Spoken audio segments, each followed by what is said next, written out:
السلام عليكم ورحمة الله، كي دايرين؟ لاباس عليكم؟ اليوم جبت لكم واحد الوصفة رائعة جدا، غاية في اللذة، مذاق خطير. الدجاج غادي نحضروا الدجاج مشوي مع بطاطس في الفرن بتتبيلة خطيرة جدا. هنايا نحب نذكركم اللي ما مشتركاش في القناة نتمنى هكا تشتركوا وتفعلوا الجرس باش يوصلكم كل جديد، وسيرتو ما تنساونيش بلي لايك ديالكم. ودابا ندوزو للمقادير وطريقة التحضير. خديت هنايا حوالي كيلو و500 كيلو ورطل من افخاذ الدجاج.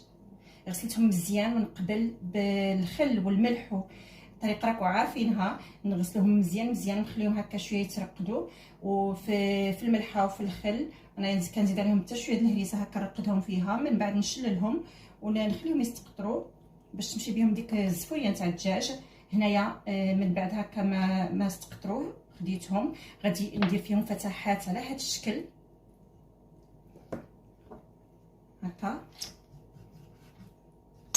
هكا باش ملي نشرملوهم تدخل لهم ديك التتبيله ويتلدوا ويجيو زوينين.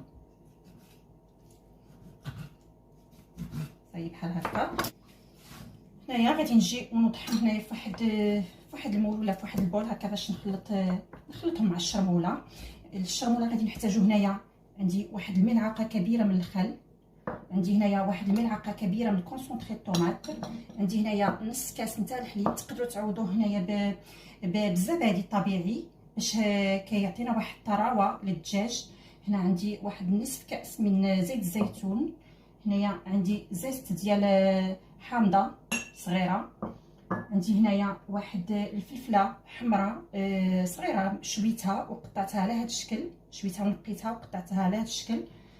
تقدروا الى ما عندكمش تقدروا تعوضوها بملعقه كبيره من البابريكا او الفلفل الابزار الاحمر والتحميره. عندي هنايا ملعقه من الملح وكتبقى على حسب الذوق. انا عندي هنا ملعقه كبيره مع مرش.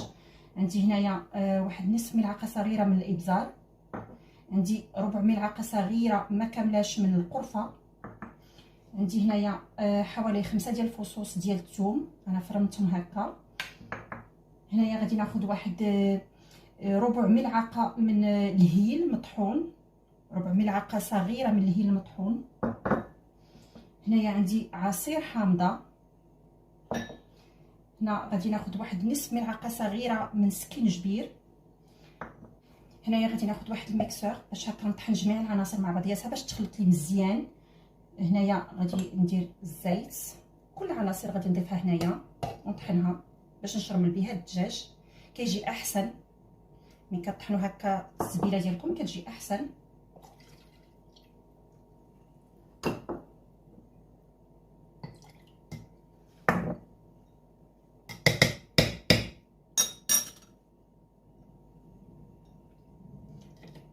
نضيف الفلفل الاحمر كيعطي واحد اللذه زوينه بزاف هكا. الا استعملتوه بهذا الشكل هذا حسن ما تضيفوا التحميره.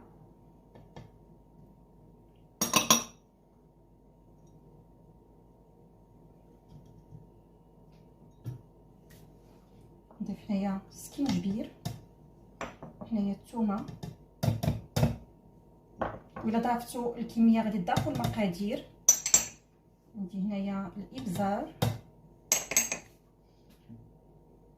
هنايا الحامض. حتى الحامض كيعطي واحد كيجيب الدجاج هشيش ويجي طري.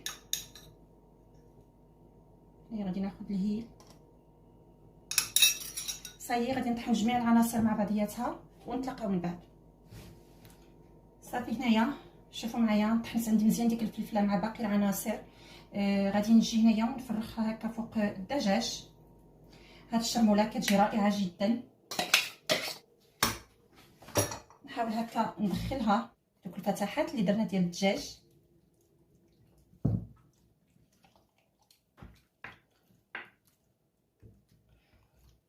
باش يتشرب معنا ديك الشرموله ويتلدد ويجي زوين بزاف. هنايا غادي من بعد ما شرملت الدجاج مزيان بديك الشرموله غادي ندوز نغطي عليه بواحد الفيلم اليمونتير وندخلو للثلاجه. على الاقل نخليه يجلس واحد 5 ساعات باش الا قديتو تخليه تبيتوه ليله كامله كيكون احسن. شحال ما جلس شحال ما كيجي زوين ويجي فتي يجي رائع جدا. دابا غادي تبقاو معايا باش نشوفوا التتمه ديال التحضير.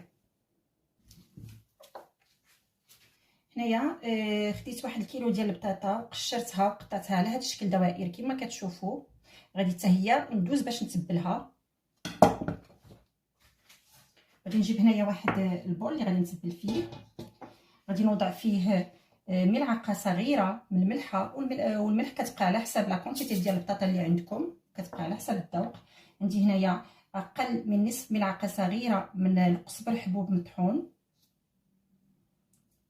عندي هنايا نصف ملعقه صغيره من الخرقوم. يحتاجوا هنايا ملعقه صغيره من التحميره او ابزار احمر. غادي نضيفو هنايا نصف ملعقه صغيره ما كاملاش من الابزار.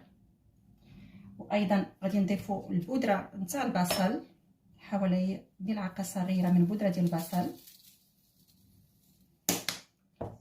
هنايا غادي نضيفو ايضا ثوم بودره، ملعقه صغيره من الثوم بودره. غادي نضيفو هنايا زيت الزيتون، حوالي نصف كاس ديال زيت الزيتون. غادي نخلطوا هاد العناصر كلها جيدا حتى يتجانسوا لنا بيناتهم.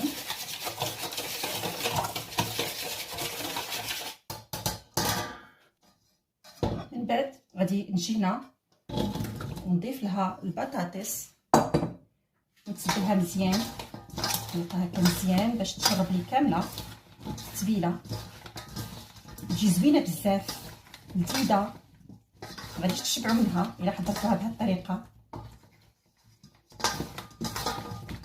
وهنايا البطاطس يمكن لكم توضعوا الكميه اللي كتناسبكم وتكفيكم.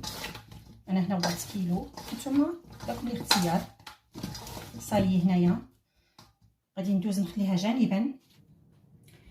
هنايا انا خليت الدجاج جلس لي حوالي، المهم صايبته في الصباح وحتى العشيه، ودزت باش نصايبو هكا الليل.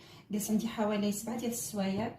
غادي جبت هنايا واحد الصني اللي غادي يدخل الفرن، غادي نوضع فيه البطاطس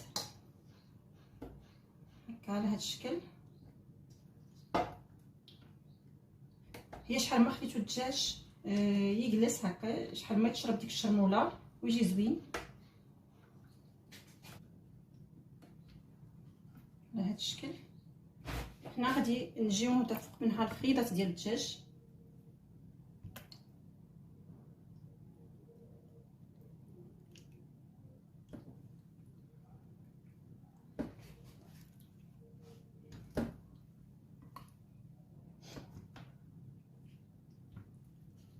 هاد الصلصه غادي نديرها فوق من الدجاج.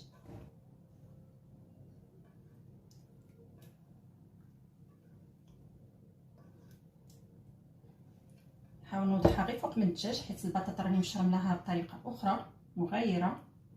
معليش الا قصت البطاطا شي شويه معليش. هنايا غادي ندوز باش نوضع عليها بابي كويسون. من بعد غادي نوضع فوقو بابي الومنيوم وندخلها للفرن اللي غادي نشعلاتو من قبل حتى يسخن مزيان. شعلاتو على 220 درجه، دايره النار من الفوق ومن التحت. ولا نخليوه حتى يسخن مزيان وندخلوا له الدجاج والبطاطا الطبق ديالنا حتى يطيب مزيان. عاد من بعد غادي كي يطيب لنا هكا مزيان غادي نعريو عليه، نحيدو عليه داك بابي الومنيوم وبابي كويسون ونشعلو النار غير من الفوق ونخليوه حتى يتحمر بحال اللي كيتشوى عاد باش نخرجوه. ولا ميم شوز بالنسبه للفرن الغازي، غادي تشعلوا له مزيان من قبل حتى يسخن، ومن بعد غادي تنقصوا عليه وتدخلوا له الدجاج يطيب وحتى يطيب مزيان داك الدجاج. من بعد غادي تعريو عليه وديروا النار غير من الفوق وتخليوه هكا يتشوى. هنا غادي نسدو مزيان بابي الومنيوم باش ما يدخلوش هكا الهواء. كيطيب لنا مزيان داك الدجاج صافي بحال هكا. غادي ندوزو ندخلو للفرن. هنايا من طابلي الدجاج راني عريت عليه، حيت عليه بابي الومنيوم وبابي كويسون وشعلت عليه النار من الفوق وخليته هكا يتحمر. كيجي بحال الا مشوي، يجي زوين بزاف. ها هو طبق الدجاج من بعد ما طاب خرجته من الفرن. شوفوا هنايا كيتحمر وتشوى، الريحه طالعه زوينه زوينه بزاف. شوفوا هنايا الدجاج كيطايب رائع جدا. هاد الطبق ان شاء الله غيتوليو تحضروه باستمرار من كثره اللذه ديالو. وهنايا الوصفه ديالنا لهاد النهار سالات، الفيديو ديالنا هنايا غادي يكون سالا. وقبل ما ندخل لكم نحب نذكركم باللي اللي اول مره تشوف القناه ديالي ما تنسانيش بالاشتراك وتفعلوا الجرس باش يوصلكم كل جديد. وهنايا البنات مقليه غير نقول لكم بالسلامه في فيديو جديد ان شاء الله.